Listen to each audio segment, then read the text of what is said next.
It is a wild thing to release a book into the world. Abundance, the book I co-wrote with Derek Thompson, has been out for a month and a half. It hit #1 on the New York Times bestseller list this week, which thank you to all of you out there who have read it or listened to it. No way that would have happened without you.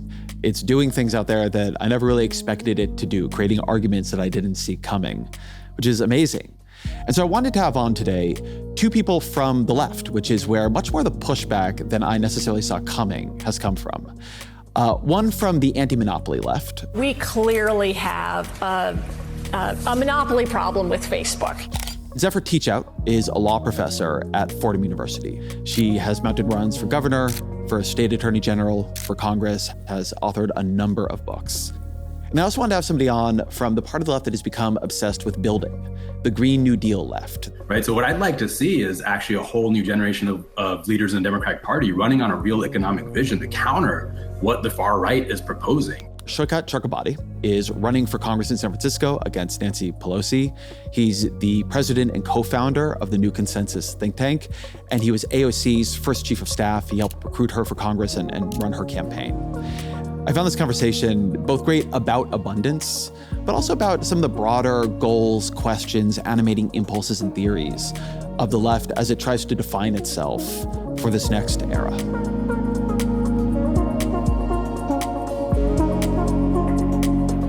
Saikat Chakrabarti, Zephyr Teachout, welcome to the show. Thanks so much for having us on. Yeah, thanks for having us. So my simplest summary of abundance is it's an effort to focus people on the question of what do we need more of and what is stopping us from getting it. So I'd like to hear from both of you about what you think of the book's arguments, where you agree and where you disagree. And Zephyr, why don't we start with you? Yeah, I mean, I appreciate how you led off because I do actually think there's a deep disagreement. I'll start with the deep disagreement, and then there's some areas of genuine agreement, and we should talk about those as well. But I gather you're having us on to really fight out the tough I want stuff. the deep disagreement, right, yeah. Right. There's an area of deep disagreement, and there's areas of specific disagreement. So the deepest disagreement is actually what you started with, which is the question of focus. And I think that we should be focusing democratic politics and politics in general on the problem of concentrated power and the way in which concentrated power is making it impossible to do things and also really crushing our democracy. That we really do have a oligarchy problem, and that the anti-monopoly toolkit is then a response to that. So like with that focus, I would say, okay, something good the Biden administration did, getting over-the-counter hearing aids, like a life changer for millions of Americans. Who blocked that? Well, it's an oligarchy in the hearing aid market. There's basically 5 companies that control the hearing aids, and they did everything they could to slow down the procedure, to use the best friend of the Chamber of Commerce is a long notice and comment period that slows down government from doing something really good and meaningful. So I use that as a micro example, but the macro critique and disagreement is around focus.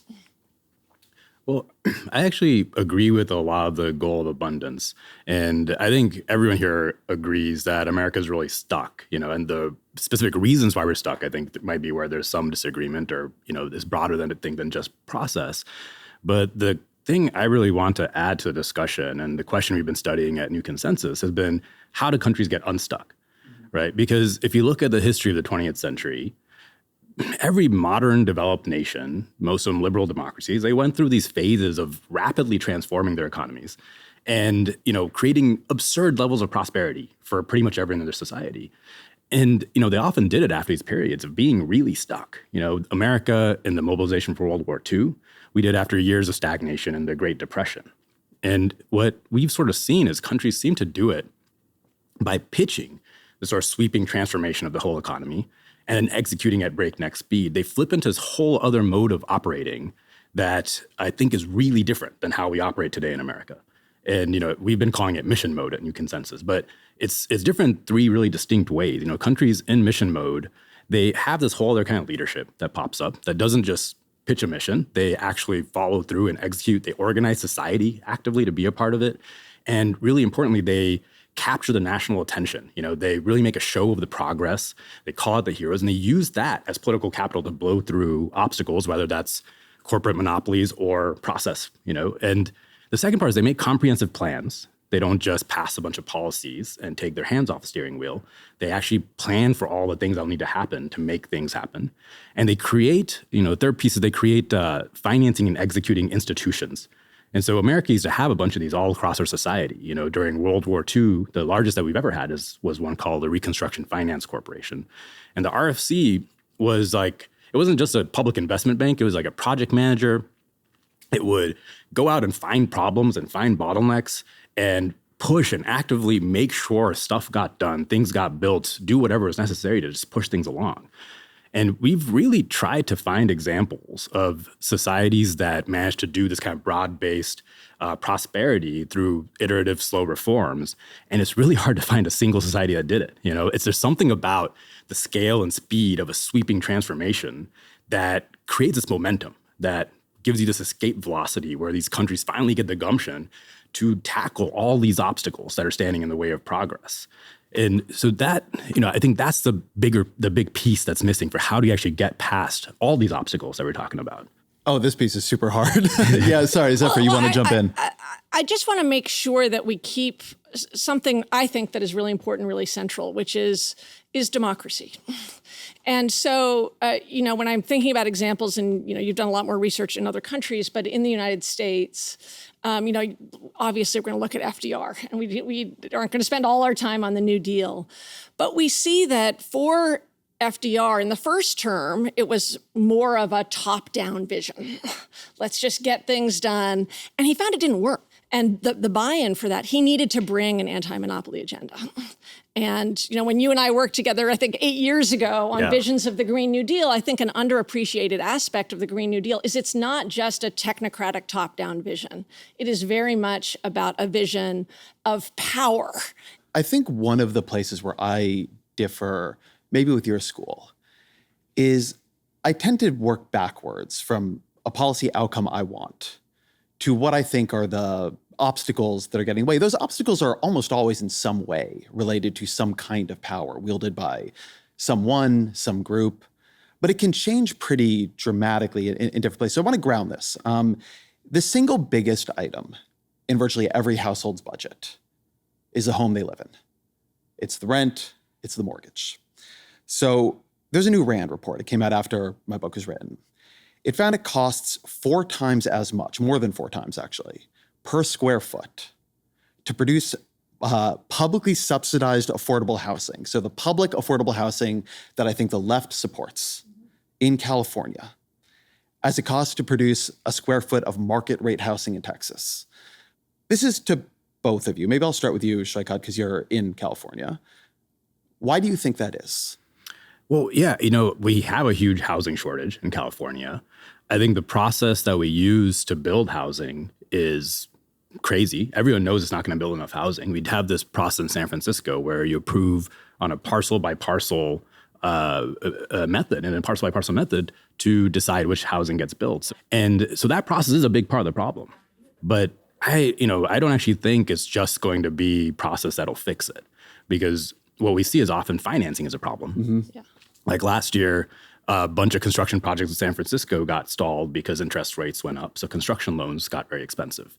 And our current approach to that is throwing our hands up and saying, well, I guess that's too bad.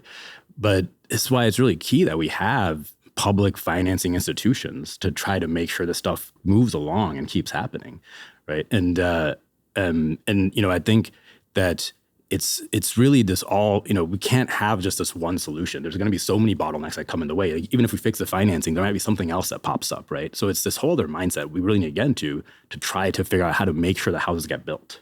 Zephyr, what's your take on this? Yeah. Housing is a global crisis right now. It's not just an American crisis, and especially the cost of housing. But California versus Texas, I want to keep grounded there. Yeah. Why is it 4x more? If you just look at market rate housing, Yeah. California, it's more than 2x more in Texas per square foot. Yeah. Why? So I as I wrote in the review, I have some some initial thoughts on housing, but I actually think there's a lot of areas of overlap on housing, that we both agree that there are actually significant problems with zoning. My suspicion is that there is a decent amount of problem in the concentration in the home building market and in some of the supplies for construction market. I don't know if that's different in those different areas. It just seems unlikely to me that California would be much more porous to corporate power than Texas. Yeah, but I actually suspect, like, I don't need to fight you on particular housing policies that you're deep in the weeds of, on zoning policies. No, I think your theory, as I understand it, is that the main reason for the cost difference is left-wing resistance. Like, is Rick Caruso, I think Rick Caruso is this billionaire in LA who was leading a big NIMBY movement to make sure that you didn't have any reform on single-family housing. Does he fit into your story? Yes. Yeah, so, okay. I mean, you cannot cover housing in California or New York City, where you and I now live, and not find a huge amount of NIMBYism. Or, I mean, Rick Caruso is currently suing to stop the development of, he's using the California Environmental Quality Act to sue to stop a development next to one of his malls, right? Which implies to me there's something wrong with the California Environmental Quality Act. But I think the reason I'm grounding us here, one is housing is a big deal. I think there's sort of a tendency to it has been interesting to me to see many of my friends on the left sort of yada, yada, yada housing. It's like, no, of course we all agree on that. I'm not sure we all agree. And I want to come back to the question of financing. But the reason I bring it up is I actually think power is incredibly important here. But power is very much related to process. And I think we all would probably agree that the way we do regulations now has created this feasting capacity for special interests. It's very easy for them to come in and delay and in particular and for reshape, corporate interests. and in particular for corporate interests, because they can hire the lobbyists, the lawyers. But one of the reasons I'm very focused on the way we have created process vetocracy is it creates entry points for all kinds of incumbent players. Sometimes that's corporations, sometimes it's unions, sometimes it's local homeowners, sometimes it's people I am allied with, sometimes it's people I'm not allied with. But what it isn't is visible. And the more you have process that is complex and delay-oriented, but also in the shadows, you have to know the planning meeting is happening, you have to know how the notice and comment period works, the more I think what you have done is open your system to all kinds of capture. How do you take that? I'd have to know about the particular process vetoes that you're talking about. And I do think they matter. And as you know, one of my concerns about the book is that if you describe process vetoes generally, but don't say which ones are a problem, then it really matters. Like I actually think it's good that I was comparing the other day, I was looking at, okay, what about upstate New York versus Texas? Because I don't know California housing markets, but what about upstate New York versus Texas? Not New York City, but places where there's more capacity. And roughly, it's not 2-point times. It's about 20% more expensive, 10 to 20% more expensive in upstate New York to build than in Texas. And some part of that is labor. And I think that's good. I think it's good we have a more unionized labor force in New York than we do in Texas. So can I come back to you with another example, which is, I think, an area where I want to stay on housing, and then we can talk about another example, because what you just said about the cost of construction is important. I want to throw this to you, because this, I think, is where it gets even harder. Zephyr just said, look, one of the reasons you're going to have a higher cost of housing construction in upstate New York than Texas is we use union labor laws or we use prevailing wage laws, depending on what you're looking at. And the more I've dug into this, the more I have come to see that in blue states or under Democratic governments, we have made the cost of public construction very high. The reason I started with an example about why is it more to make publicly subsidized affordable housing? Why does that cost more than market rate housing per square foot in California? Why is it much more than it costs in Texas? Is it begins to force you to confront all these rules the government has placed upon itself. They add delay and they add cost, which if it all then got done would be fine, but sometimes like in high-speed rail in California, it doesn't. How do you think about the cost of construction in a place like San Francisco? So, well, first off, just in the San Francisco versus Texas example that we're talking about, I just want to make one sort of point there, because Austin, which is a city that people refer to a lot, where they did a lot of streamlined permitting, construction went up, rents went down, really good. But it wasn't actually enough, right? There's 50% of Austin's population still cost burdened by rent, right? And now construction slowed down because part of the reason costs went down was a lot of people left Austin at that time. It started having net migration out of Austin. And so now what happens, right? I think there's another example of just doing the permitting streamlining isn't going to be a silver bullet. But when you're talking about costs, I'd say, there's not one simple answer. I think the optimism here that I have is you look at Europe, Europe can build stuff way faster and way cheaper than us.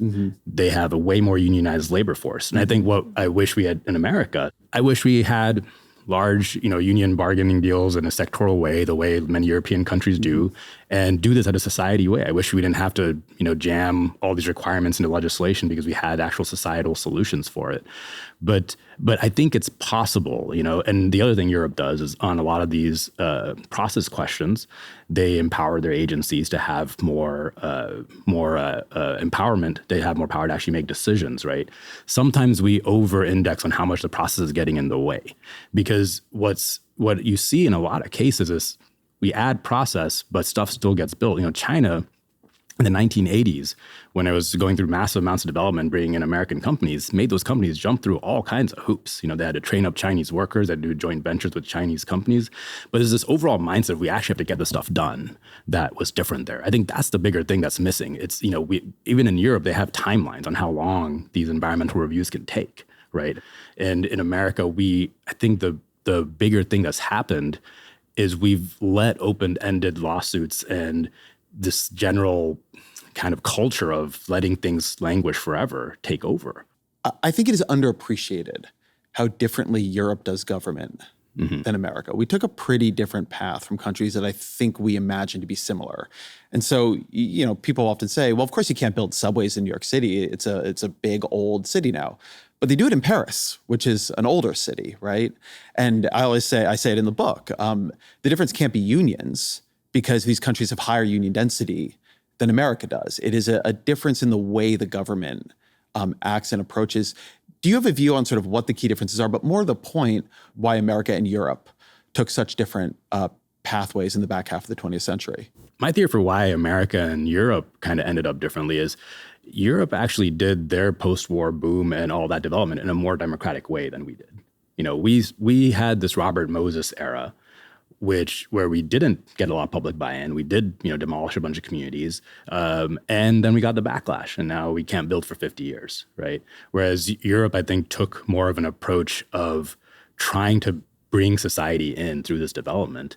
But I think the larger theory of why everywhere's stagnating is, I think countries just have to go through these periods of renewal where they really go for it. And all the European democracies did this in peacetime post-war, right? When they're doing their booms. And it's in these contexts of a larger society-wide transformation that you're able to do things like change the housing rules. Because housing is a big deal. But if you just do a whole politics around housing, that's not a big enough constituency to call for the huge kind of structural reforms you need across society. In France, for example, they built TGV, their national high-speed rail during their post-war boom. I know you talk a lot about California high-speed rail, but if you look at how they did that versus how we did California high-speed rail, it was this comprehensive plan where they pitched the country on the whole network, right? And so because it was this huge network, they planned for all the surrounding industry. They built out universities to train the engineers. They built out, rolling car set industries to build the train sets. They built out all this, steel industries. And they even planned, this is when they're deploying nuclear power all over France. They planned their nuclear power deployment in a way to make sure they would have the power to power the trains. And I'd say that whole thing was even made possible because France was in the middle of a larger national renewal where they were building out their whole economy. And Charles de Gaulle even talked about it as a mission for France, actually. But in the flip side, we got California high-speed rail, where they had this project, which was one line. And I just think it wasn't big enough to use the political capital of that project to push through the CEQA reforms or whatever other reforms we would need to make that go faster. Well, they also didn't try. Right. I don't think it was I think it has been more recent that there's this sort of appreciation that something has gone wrong. It's like these examples have stacked up, the Big Dig, the Second Avenue subway, high-speed rail. Yeah. And I mean, it takes time to realize you've gotten into a hole. Well, I think we've lost that muscle. I think we've totally lost that muscle of how do you actually do the kind of comprehensive planning, the execution of these big projects and the transforming your whole economy. And so I don't think they thought they weren't trying. They were just doing the normal thing politicians do. Zephyr, there was an example you had wanted to bring in. Yeah, well, I actually do want to turn to green energy because I think it's really important. But I do want to use pick up on what you're talking about the Second Avenue subway.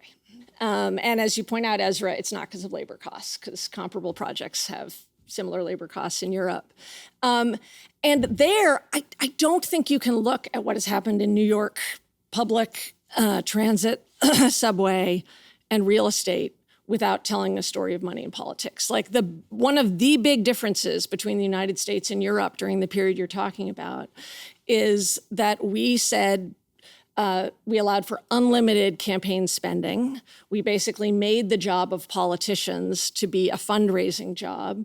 And then in Citizens United, supercharged that by allowing corporate spending. So in New York, to be particular about housing and the subway, it meant that the Real Estate Board of New York has this outsized power in state politics and gets just a lot of giveaways that most people think didn't make that big a difference and led to really expensive per square footage housing.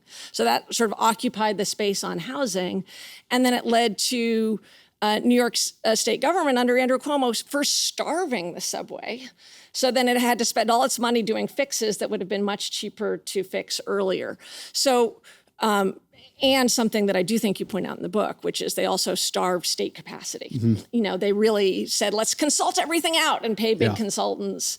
But that is downstream from the centralized corporate power over politics. And I think one of the things that's underappreciated is how enervating big money politics is how it drains politicians of dynamism, is how much big donors actually want government to not act, not just in the lobbying front, which we've talked about earlier, but in talking to whether it's governors or congressmen, is that their tendency is towards no as opposed towards dynamism. And when you actually have a popular politics, people want to exercise that power. One of the things I am trying to do in the book and in my reporting across these domains, because look, rural broadband is different than the Second Avenue subway. Yes. Second Avenue subway is different than high-speed rail. High-speed rail is different than building housing. You can sort of go down the line. They're all different. Each unhappy policy is unhappy in its own way, to paraphrase Tolstoy. But one thing that I think about is the centralization versus a fracturing of power. Now, I don't disagree with you that oftentimes you'll dig into one of these things and you will find a lot of corporate power acting, ISPs in the rural broadband example. And look, you're building high-speed rail, you're building a Second Avenue subway, you are inconveniencing all kinds of not just big businesses, but small ones. And that matters, right? I mean, I was covering this part of high-speed rail. They spent years in litigation with a small mini storage facility that just didn't want to be moved. It's totally reasonable that storage facility didn't want to be moved. In Europe, they move the storage facility, right? They just have different laws around that kind of thing. But one thing that I have been fascinated by and that sort of led to some of the inquiry for me was that enervation you're talking about. Yes. How many politicians I talk to, and they would not all describe it to me as about corporate power, but they do describe it as there's a thing they want to do. And all they can do is tell me all the reasons they can't do it. The real estate board, right. The planning board, the fractured zones of authority between different councils in LA and the way that the LA municipal structure actually works. I talked during the fight for congestion pricing in New York City to the head of the MTA, and he was so frustrated by how much time he was spending working on environmental assessment with the Biden administration at that point, right? It's always a different story, but what you often see is we just don't give the people we've imbued with democratic authority, a mayor, a governor, honestly, even a president, as much power as you sort of think from the outside. It's enervating to them, but it's also, I think, confusing to the public. Obama promised a public option. Why couldn't he deliver it? Joe Biden said I'd get this. Why didn't I get it? And does it lead you, Zephyr, towards, because I think there's a tension here that I find difficult to resolve between wanting things to be very small d democratic and then also recognizing that small d democratic processes can get very captured, thinking that maybe we need more executive power, but also recognizing that then you can get a bad executive like we have nationally at the moment, then you have a different problem. How do you think about the level at which power should be exercised and the ability of some central voice to say, thank you for your concerns, we're doing it this way? Yeah. So I love the question, and I think it is sort of just telling the truth about the nature of how power is organized in society today. And I don't think it's just a few instances. I mean, this may be an area of difference. I think that the major enervating power is actually centralized corporate power. And I think you'll find it in area after area after area. So let's talk about green energy. You're probably, I think, familiar with the New York Sabin School, and they come out with this report fairly regularly on where are there like checks on local rules against green energy building. And so I took a look at it the other day, and it's majority red districts in New York, and it looks like around the country that there's these new rules that come in that say you can't build solar. Yeah, green energy has become a culture war. Right, green energy has become a culture war. And so I look at that and I say, I have a very clear story of where that came from. That came from 2010, when the Koch brothers decided to threaten every single Republican who dared use the word climate change in a primary, and took something that in the McCain era had been Republicans and Democrats both thinking about green energy in the future and turned it into a culture war, and then are going to local communities and saying, here, I've got a way to block your green energy project. And the difference between you and me, I think, probably, is that if I were to go to, say, Western New York or places where by the way, these are very significant blocks. There's 400 different blocks, 400 different projects that are being slowed in terms of solar development or wind development. There's Kathy Hochul, vetoing offshore wind. And I think to give some meat to the question, you might say, well, we've just got to stop local communities from doing things because we need to push through this the green energy development. And the populist story is to actually just tell the truth about where this came from. Is to say big oil has been crushing innovation in electric vehicles for 40 years now. And we know that, right? Ezra, I actually am curious about this. You don't think that left NIMBYism has been a bigger deal in crushing green energy than big oil, do you? Not at the climate change level, but I wouldn't call it left NIMBYism either. Okay. Look, here's the question I would ask if I was complicating the story, because of course I agree that there has been a huge multi-billion-dollar, now multi-decade effort by fossil fuel industry to destroy any action or any real action on climate change, right? That's just fact. Yeah. I think where your story begins to demand complication is, why is it easier to build green energy in Texas than California? So I've gone and run these numbers working with the people who are modeling the Inflation Reduction Act's build out. If you look at where the IRA's money is going, if you are looking at deployment of green energy infrastructure or advanced manufacturing for green energy, that money is going majority to red states. They are building more of it. If you look at money, the subsidies to buy things, to buy the end products, right, to buy an electric vehicle, that goes more to blue states because we buy more, maybe not any more Teslas, but at one time, Teslas in California and New York. And so this, to me, there's no doubt that the politics are as you describe them nationally. And there's also no doubt that what you would assume from that politics is a much more rapid build out of green energy infrastructure in blue states than red.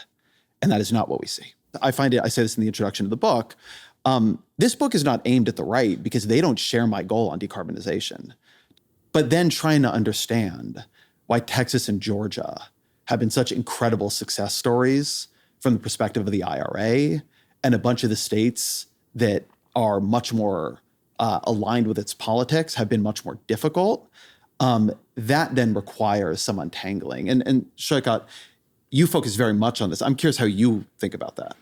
Yeah, I'd say, well, first off, I mean, I do agree that, money in politics is this hugely enervating force, right? But I think even if we got rid of money in politics and all the other forces that kind of get in the way, I don't think our politicians on their own would do things at the scale. Even looking at Texas versus California, people are building in Texas because in a completely, nothing else going on sort of scenario, there's fewer rules in Texas, it's cheaper to build in Texas, so you build in Texas. But that's not going to build out enough clean energy to make any sort of dent, actually, in the global problem of of tackling climate change. And, I think the money in politics and all that just supports the general sort of feeling that our politicians have and this trend that they've had of trying to do less and less. I think one of the really bad parts of money in politics is that politicians spend all their time calling big donors for money, and they think that's their job. And they're really confused by the job of actually trying to build stuff, or make things happen. But I think, there's an interview with Hassan Khan, I worked on the CHIPS Act on Odd Lots yesterday. And he was talking about the stuff that actually got in the way of the CHIPS Act, right? And a big part of it was trying to negotiate with all the different special interests and groups that, had stuff to say. And he said, that's fine. That's an important part of the process. And again, Europe does this as well. But there's no real... And they've lost semiconductor manufacturing. Yeah, that's fair. But there's no real focus from the up top. There's no political leadership that was saying, we got to get this fab built, right? That was saying that's actually the overwhelming priority here. And, I think what happens when you create a political moment that's bigger than any of these forces, you can actually blow past it. And we're kind of seeing that with Trump and tariffs right now. Dark abundance. Yeah, dark abundance. Because, I'm sure all the businesses are calling up Trump right now and being like, what the hell are you doing with these tariffs? And they're calling all their Congress people and senators. But Trump's created such a political moment and a reality within the Republican Party where you've just got to go along with the tariffs. The Republican Congress people can say, sorry, this is just too popular in the party. My hands are tied. I've got to go with the president, right? Yeah. Let me ask them about money in politics. I think this is an important question. I would support functionally the strongest money in politics regulations and laws anybody could imagine. I would repeal Buckley v. Valeo. I don't think money is speech in politics. I think we've been on the wrong path on this for 30, 40 years. I completely believe that it's enervating. I believe it leads to levels of cynicism and distrust that even if you take out every other bad thing it's doing is complete toxicity in the veins of the body politic. So, Here. Yeah, so I agree with all this.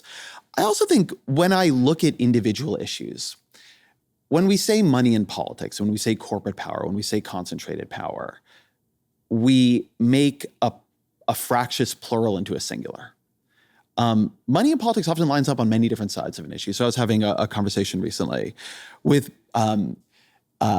very big money, like not a group you would love me talking to, Zephyr, that was that had been trying to finance now for some decades major, well, not major in terms of the build out, but major in terms of the significance, pipelines that would bring clean energy from one place to another.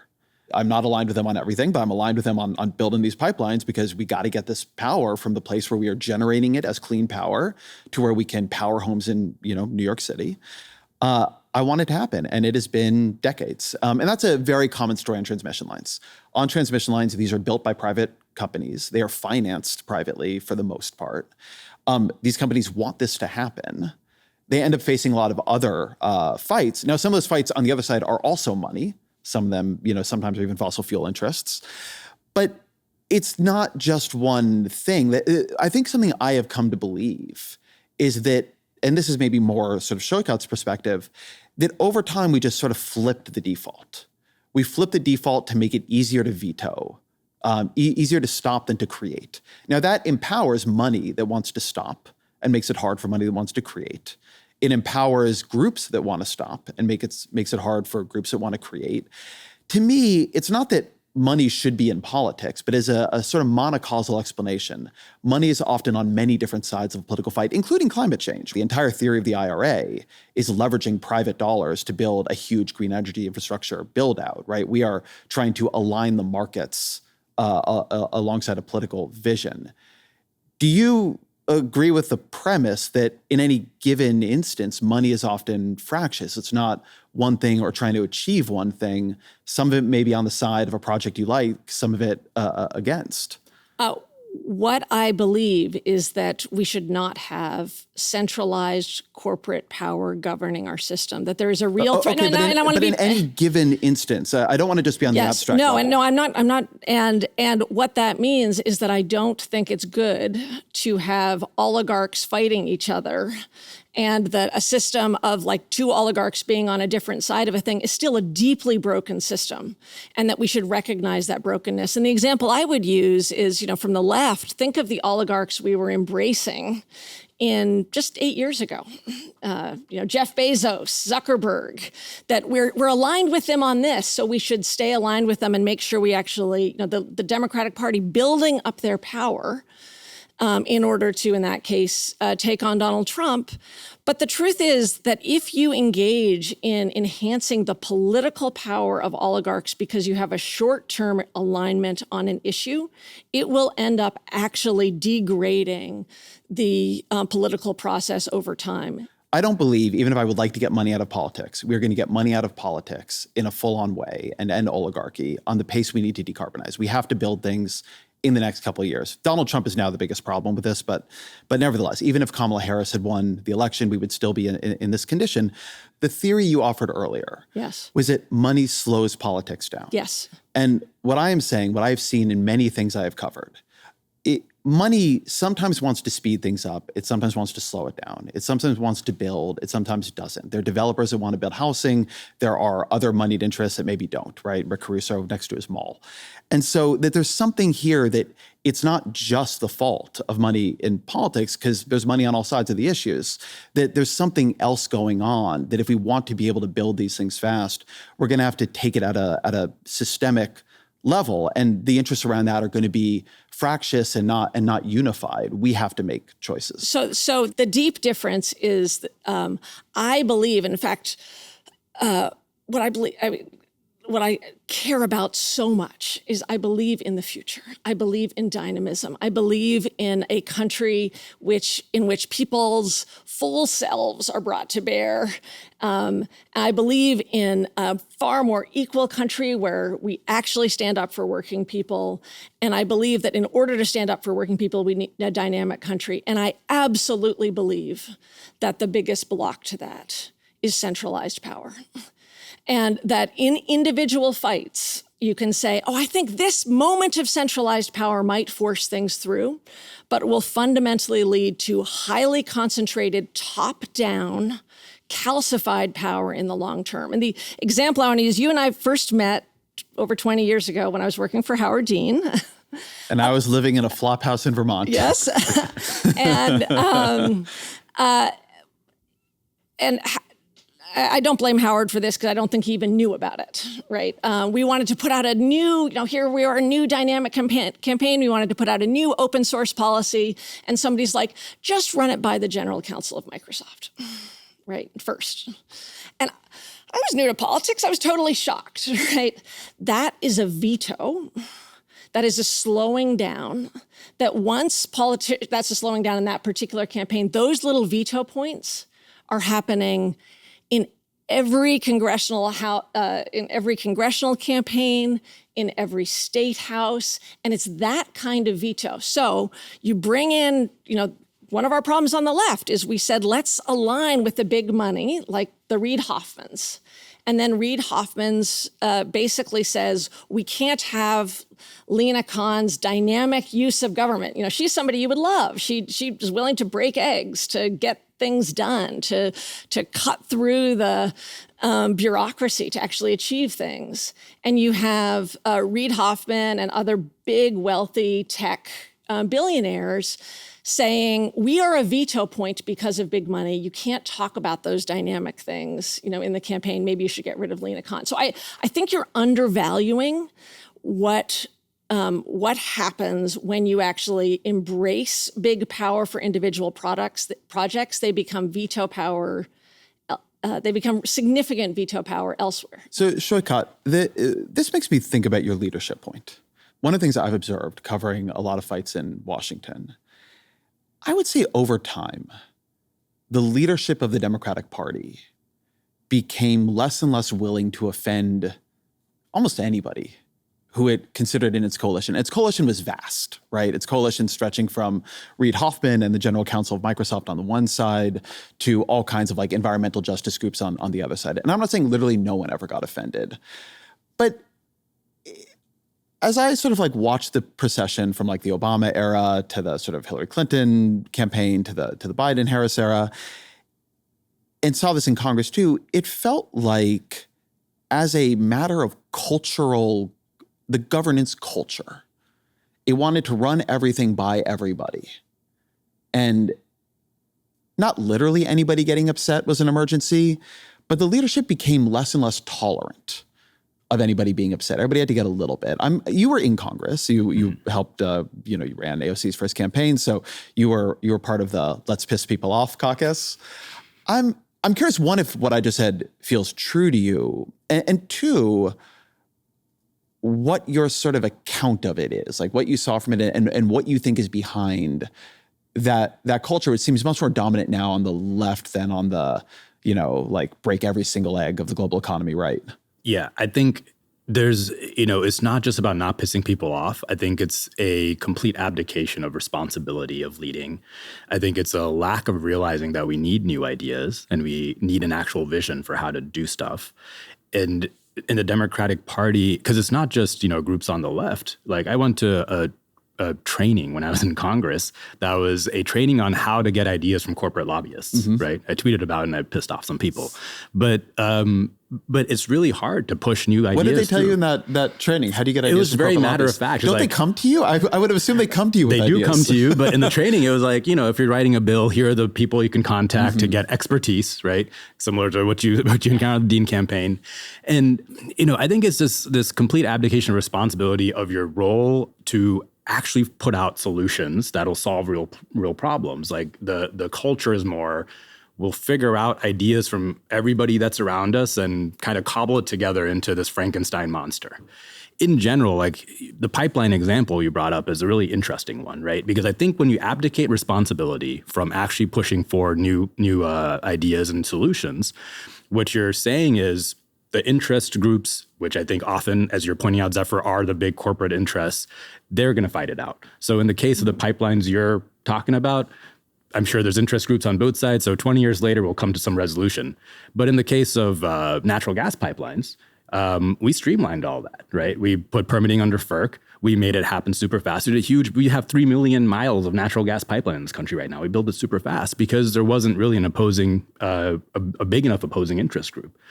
And so that's sort of what I see happening in the Democratic Party is there's a real resistance to putting out actual solutions and putting out, real ways to solve these problems. And just deciding that we're going to take ideas from everyone. And I agree with Zephyr that tends to be the corporate powers that have more influence there. That is in there, but I think has gotten less attention. But we have over time, in my view, denuded the state of expertise. Members of Congress have, I think it is shocking how small the staff of a House member who represents like a highly populous district and maybe runs an important committee really is. And I'm not saying that's the only reason they outsource a huge amount of their thinking and their work to corporate interests, to nonprofits. But there is this whole theory in political science called legislative subsidy, which is that the real power of lobbying, or one of its real sources of power, is it is the provider of expertise. And not only is it the provider of expertise, it is a provider of expertise from your former colleagues who you liked. They leave a congressional office because they've got 3 kids and maybe one of the kids is in private school or all of them are, or whatever it might be. We've held down congressional salaries. We've held down congressional staff sizes. That's all like high polling populist policy. And then people go into various forms of the private sector or the lobbying sector and sell back what they know to their former colleagues. And in my version of abundance, where state capacity is very big, we need to fund the government itself a lot more. Like, this is where I'm not a Doge person at all. I'm not a Doge person on a lot of levels, but my view is they want to destroy state capacity. Their view is that everybody would be more effective and productive in the private sector. Whereas I would like people working for Congress to be both more numerous and make a lot more money, because we should have much of the very best expertise in the world helping Congress figure out its decarbonization policies, and helping, in California, we should have the best rail engineers in the world helping on a major high-speed rail build out. How do you think about that outsourcing of all these functions and the absence of in-house capacity? It's a major problem. And that's why, as you get into lower levels of government, lobbyist capture is even higher. Like in California, state government's worse than it is in Congress because they have even less funding. And, I think if you look, what people actually want is not what Doge is doing. They want effective government. And effective government happens if you have either a very well-paid civil service, as they do in Singapore or Finland or any of these countries that have effective government. But in America, the tough part of that is you're competing against, Google salaries and all these high-paid salaries. And so I think one way you do that is you need to increase the salaries, you need to fund this stuff, but you also have to make it exciting. You have to make it something where the people working in government are actually feeling like they're making an impact. They often do, but the people I talk to who the most want to try to fix how fast government goes are the people who work in government. It's people working in the State Department and Treasury, wherever. They get very radicalized. It's very underreported. Yeah, because they're going in there and they're making a real sacrifice. All these people could be making, $500,000 at a lobbyist firm, but instead they're taking a huge pay cut to do something good. One of the things I learned when I was in Congress was if you're a former member of Congress, you can be on the House floor. So what do lobbyists do? They hire former members of Congress so they can whip votes on the House floor. They're not supposed to. It's technically against the rules, but, come on.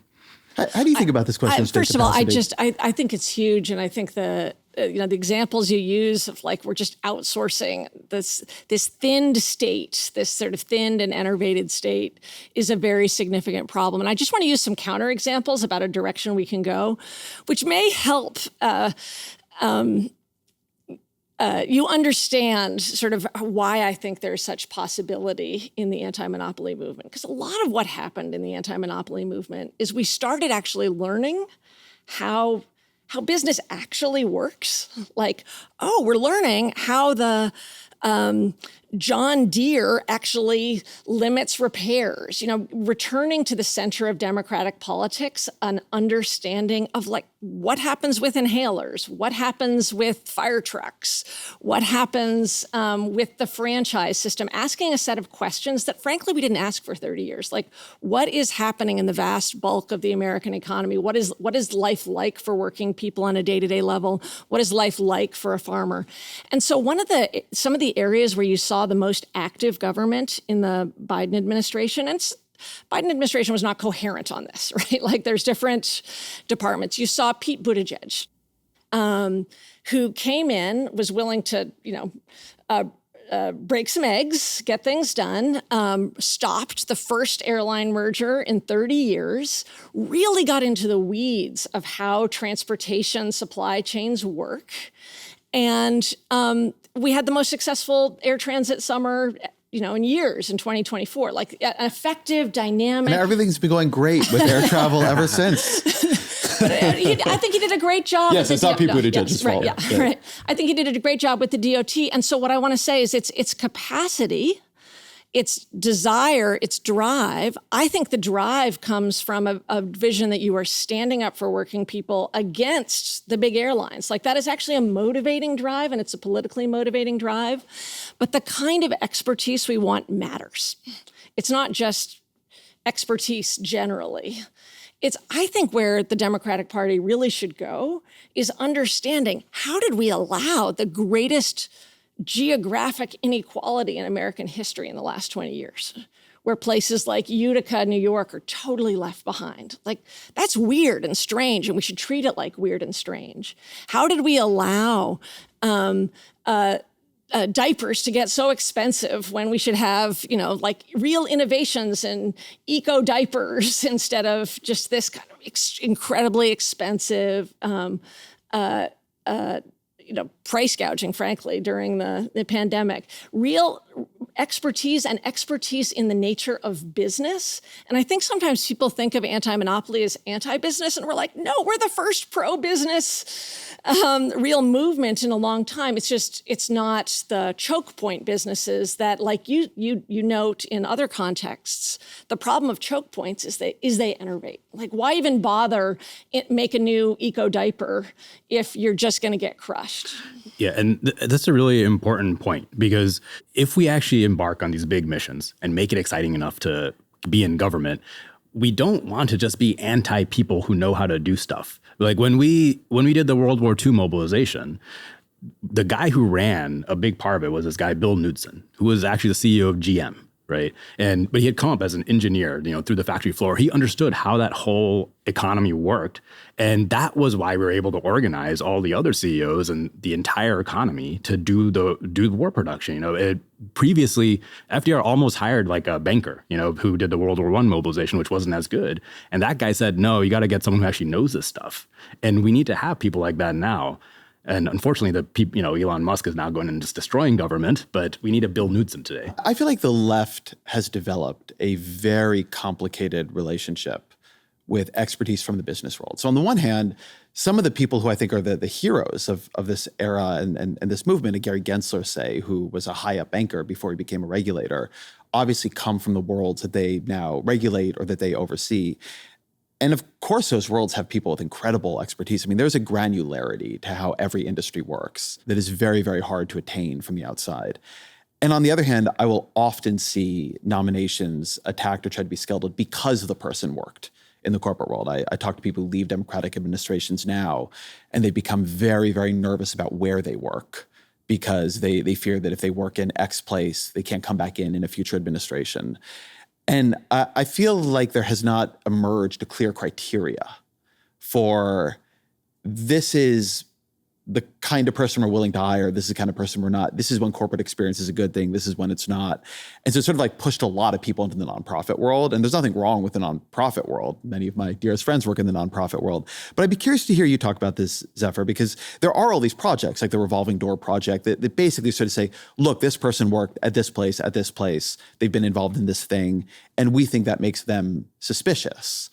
And so on the one hand, that might be true, right? I do think you can have a lot of interest capture. And on the other hand, we know that a lot of the people who have been leaders in these areas, I mean, you could talk about, Joseph Kennedy, right? Sort of being the traitor to his class under FDR on financial regulation, have come from these places. And you sort of need to have that level of knowledge about the thing you're regulating to effectively bring it under any kind of wise control. Yeah, I don't think that there is a single silver bullet answer, like these are the precise criteria. I think there is, as just sort of repeat what you said, I think there is good reason to be skeptical if you see a pattern. But the Democratic Party, and this is maybe a meta version of your micro question, I think the Democratic Party needs a North Star that is not rejecting Trump. I think we all probably agree with that, yes.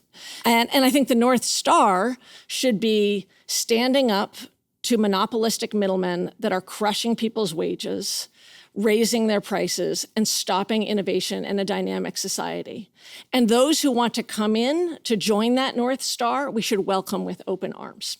And so when it comes to particular appointments, Jonathan Kanter came from big law and did an incredible job. Jonathan Kanter was the AAG of antitrust, and you may be thinking about what an AAG is. Oh, the Assistant Attorney General. He was in charge of Department of Justice antitrust under Biden. And even if you don't know his name, you are living in Jonathan Kanter's world these few weeks, because we have the biggest antitrust trials in 30 years happening, with the Google being found a monopolist now 3 times, looking towards a breakup, a really powerful, dynamic, used his capacity, very, very effective head of antitrust under Biden, and he came from industry. So I don't think there's a single answer here. I don't disagree on a bunch of the anti-monopoly questions. Like, I think Google is a monopolist.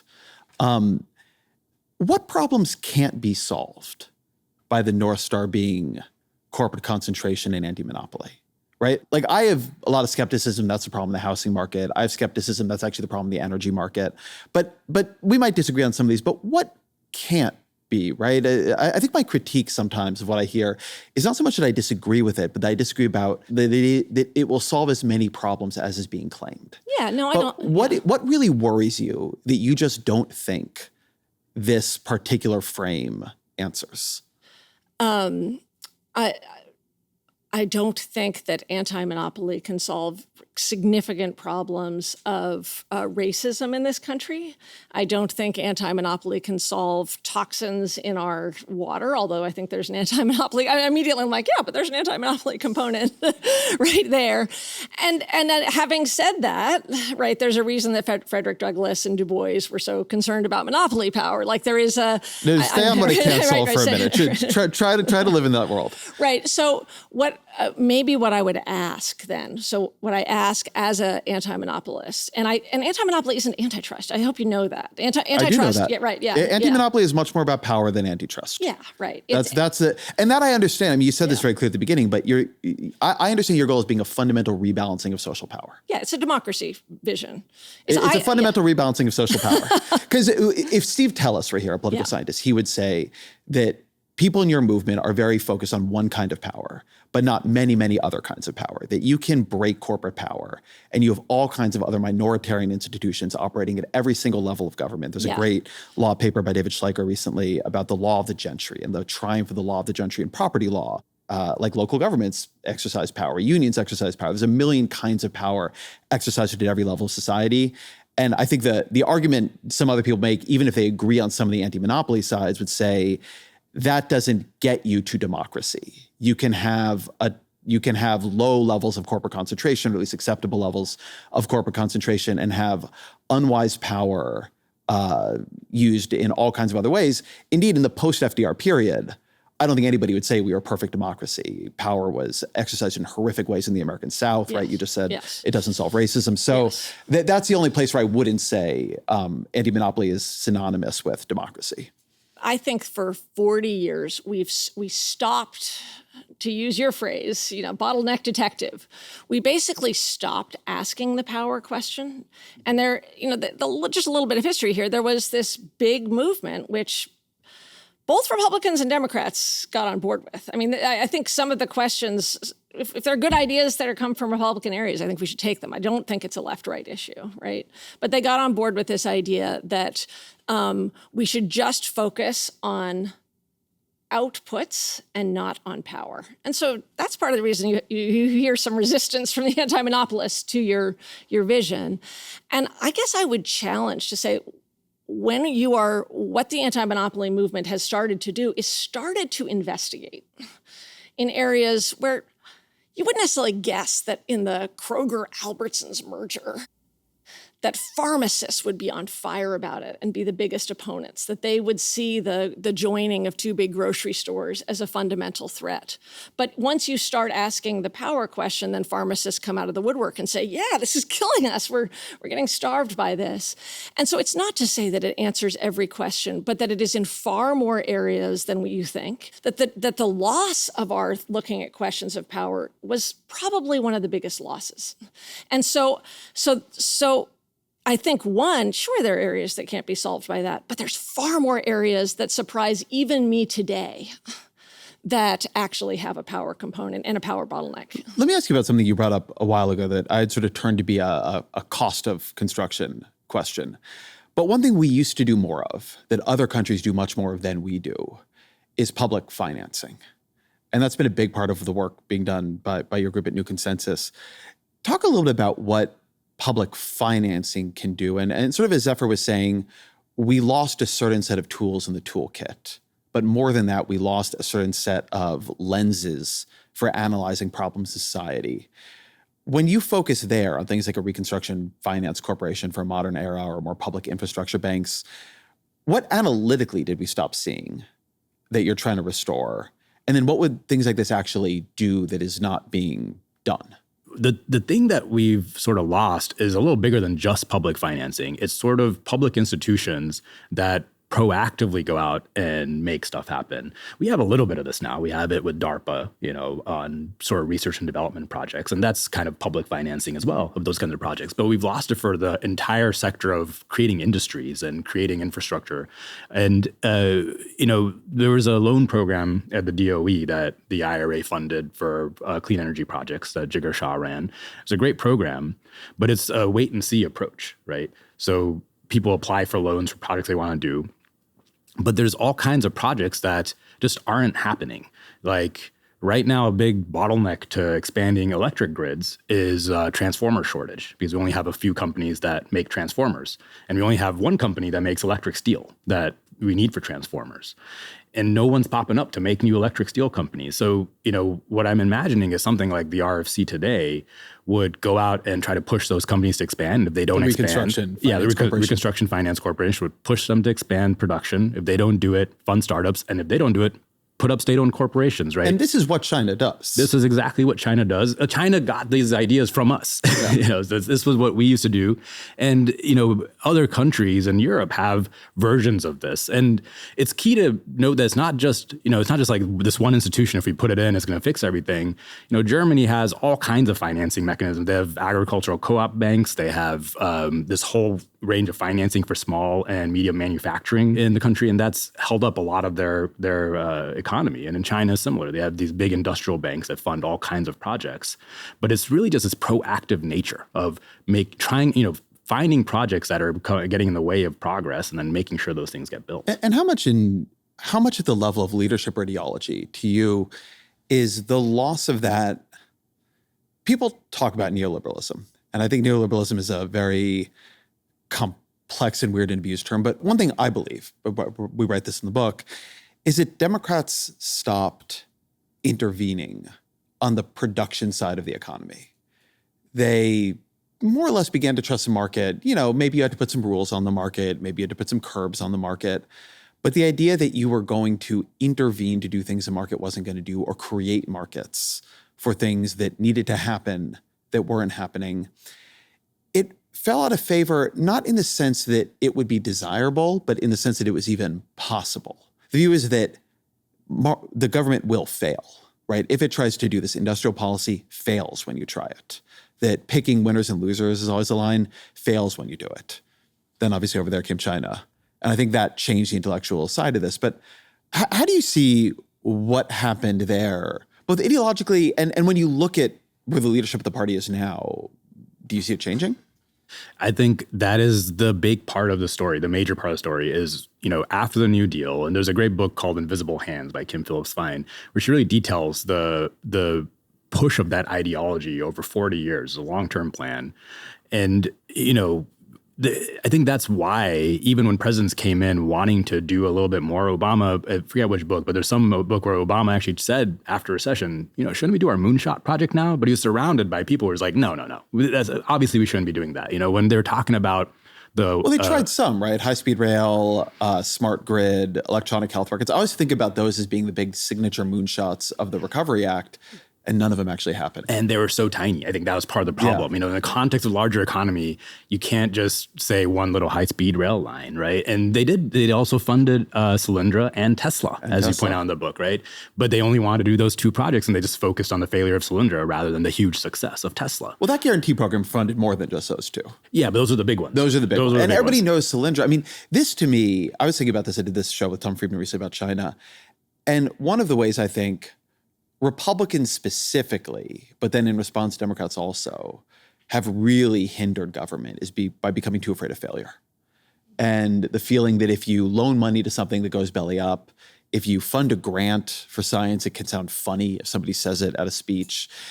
And one way to just destroy not just state capacity, but state ambition is to make the state so cautious. Some of the process and procedure we talk about, it's endless auditing and oversight and procedure to show you're doing nothing wrong, which in the end makes it so you can't do all that much right. I completely agree with you. And I want to say it's one point that I don't think I've seen anybody talk about in the book, but I thought was great, is that you highlight the problem with the Golden Fleece Awards, and the way in which we started. Do you want to say what those are? You'll remember exactly, but it's the award for the stupidest government program. Who was it? I want to say it's William Proxmire, if I'm not wrong. But also, you just saw Donald Trump doing it when he stood up and he says at the joint session of Congress speech, $8 million for making mice transgender. Which also was not what was being done. You don't know how to make mice transgender. But it's a common thing in politics. And you even hear it from Democrats sometimes, this sort of picking out of the thing that sounds embarrassing.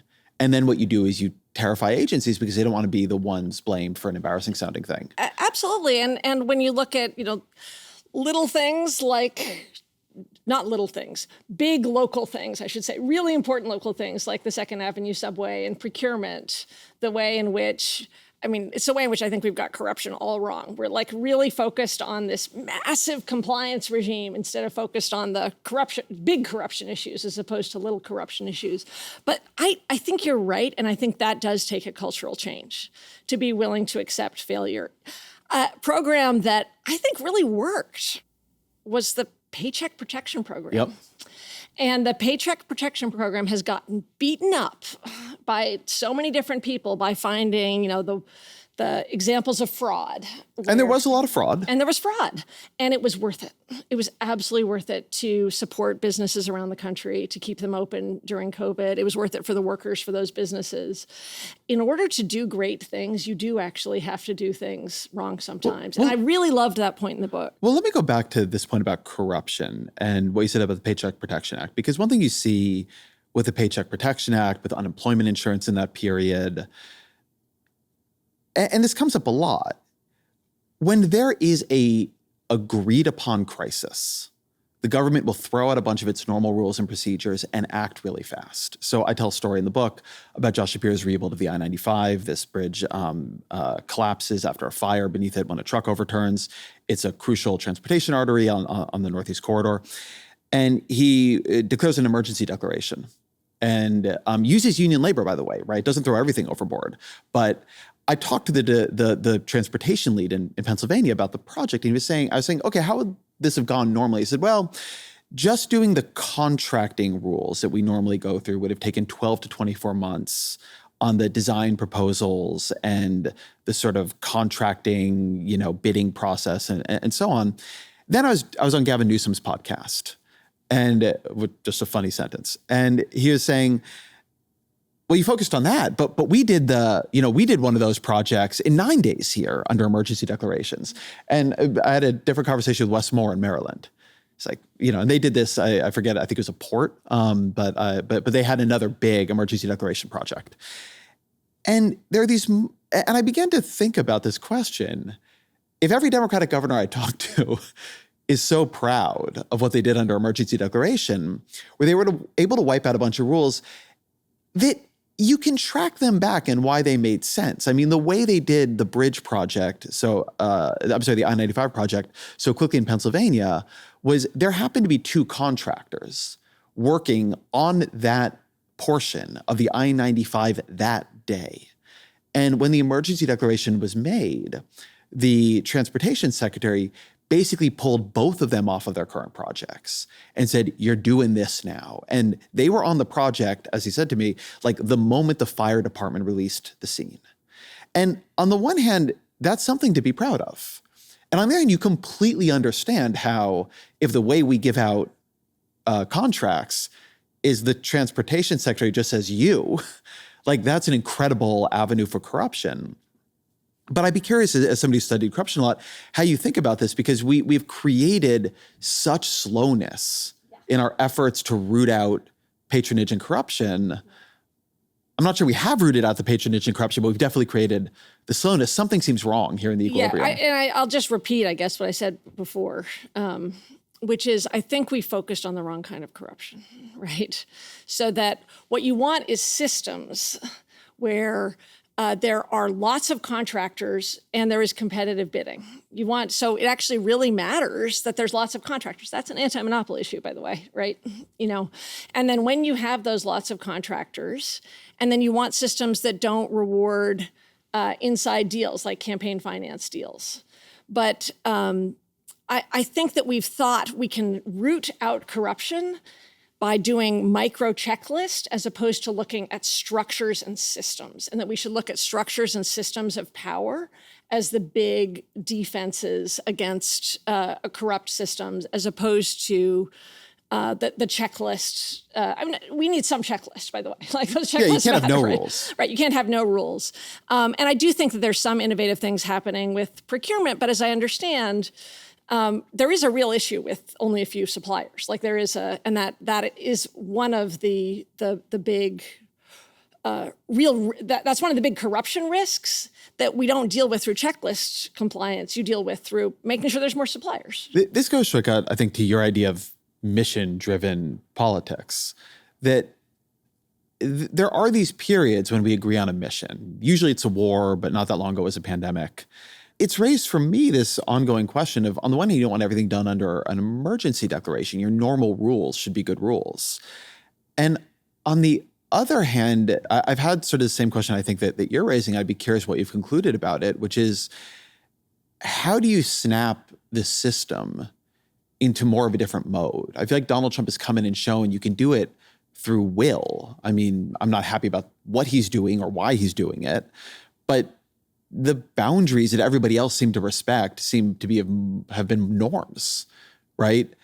Where have you come to on this? I think it's actually important to remember that for most of the cases in the 20th century, it wasn't under a war or some kind of emergency like that. You know, there was usually some political party that came into power, you know, in Western Europe or in South Korea, that really just pitched the mission of let's get rich, you know, let's make society rich, and you know, Finland did this after the fall of the Berlin Wall in like the 80s and 90s, and that was pretty recent. So it's possible for politics to come in and say the mission is, our society has been kind of declining, we're stuck, people's wages have been stagnating, and we actually need to fix that. And I actually think the politics is already almost there. I think that's what people thought they're voting for with Obama and with Trump, and to an extent with Biden. Biden really campaigned on a bit of a mission. And it was in a crisis. And it was in a crisis. Which increased people's ambitions by quite a bit. Yeah. And you know, I think there's just been this general sense that whatever the current political order is not delivering the promise that people have had, you know, that America made to people in the post-war era. And so we're looking for something new that's going to start delivering that again. So I think the real challenge actually is for a political leader to come in and really pitch the whole thing. You know, Operation Warp Speed happened during a crisis, but it wasn't big enough. You know, it's like one small mission. We have done a lot of little small missions. We just need Operation Warp Speed for everything. And it's through that mission that I think you figure out what the new rules and institutions should be. You know, it wasn't like we threw out all the rules during World War II. There was tons of paperwork, you know, and the companies complained constantly about all the paperwork they had to do. But we had the War Production Board, and, you know, Don Nelson would be going around trying to figure out what paperwork is actually creating a bottleneck and what paperwork is necessary, right? And that's something we need to be able to do at the agency level. But do you really, to me, there's just something staring us in the face about why politicians aren't mission-driven. And it is money in politics. So, you know, you probably are familiar with the oligarchy study. It's now, I think, 10 years old, and it's only gotten worse, that wealthy people, there is real responsiveness to their interests, and there's almost no responsiveness to what the public wants in terms of the outcomes. And what happens in those emergency situations, I believe, is that the leaders forget all their responsiveness to their donors. And they do for a combination of reasons. One is they really care about people who are dealing with the flood, and they really care. I mean, I don't think everybody's awful, right? They really care about serving those people. But also they are out of the campaign mode. And in the campaign mode, when half of the money is coming from people with who are making $100,000 donations in the post-Citizens United world, like the imagination of leaders of who they are delivering for, the voices in their head, are not the people who are really not sure where their next paycheck is going to come from, have to pay too much for an inhaler, have had a stagnant wage. Their own sense of mission has truly been clouded by money in politics, and so breaking that's not an easy thing to break. But I mean, if Bernie Sanders had been president, right, if Bernie had won, I don't think any of us doubt that he would have felt like it was an emergency, right? That it's an emergency for working people in this country, in the sense that he would have figured out how to do what Pete Buttigieg did, or Lena Khan did, or Jonathan Cantor did, or Shapiro did in those moments, is to take the tools of government to serve the working people of the country. So it's a hopeful story because it suggests we're not that far away. But it does suggest that we have to see the barriers as the way in which, if you're in your mind, you're in a cocktail party with billionaires, it's going to be really hard to be mission driven about the bridge on a day-to-day basis. I think that's the place to end. So always our final question, what are 3 books you recommend to the audience? And Zephyr, why don't we begin with you? 2 books that kind of got me down this path. They're not necessarily anti-monopoly books or democracy books, but I think they are. One is The Promise of Politics by Hannah Arendt. And the other is The Populist Moment by Lawrence Goodwin. And then Listen Liberal. Listen Liberal by Thomas Frank, who wrote What's the Matter with Kansas, who had a call to arms about the future of the Democratic Party about 10 years ago. Saikat? I'll say Destructive Creation by Mark Wilson is probably the most detailed book I read about the actual mobilization during World War II. I've read the book. When you read what they did, it is shocking. It's amazing. It's really amazing. Second book I'd say is Bad Samaritans by Ha-Joon Chang, which tells a story of how a bunch of developed countries managed to go into mission mode and develop their countries. And the third I'd say is probably The Defining Moment by Jonathan Alter. It's about FDR's first 100 days and really paints a picture of his style of leadership and how he was able to do so much without legislation. Saikat Chakrabarti, Zephyr Teachout, thank you very much. Thank you. Thanks.